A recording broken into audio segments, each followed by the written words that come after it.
प्रयत्न केल्यानंतर का नाही यश येईल?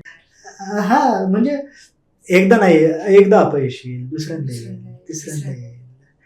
माईंचं एक फार चांगलं वाक्य होतं, की फुलांच्या पायघड्यावरून चालताना काटे बोचले तर सहन करायला शिका. कारण काट्यांना फक्त बोचणं माहीत असतं, वेदना कळत नसतं. हं.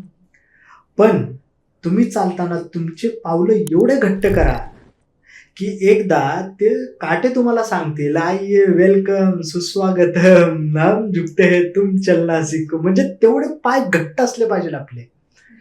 तेवढा संघर्ष असला पाहिजे आपल्यामध्ये आणि तेवढी ती सहनशीलता आपल्यामध्ये असली पाहिजे, की मग येऊ दे ना किती पण काटे-कोटे काय चुरडा करून जाऊ आपण. राइट. एवढं स्ट्राँग आपण स्ट्राँग असलं. झालं पाहिजे आणि हे असणं होणं हे अपब्रिंगिंगवरनं येतं. आपल्या संस्कारावरनं येतं. संस्कार. जेव्हा आपले आई-वडील आपल्याला सांगतात, आपले अ, पूर्वज आपल्याला सांगतात. त्याच्यामुळं हे सगळ्या गोष्टी एकमेकाला कनेक्टेड आहे आणि असं एक एवढा मोठा परिवार आम्ही उभा करू शकतो. संपूर्ण व्हिडिओ बघण्यासाठी द सारिका शो या यूट्यूब चॅनलला आत्ताच भेट द्या.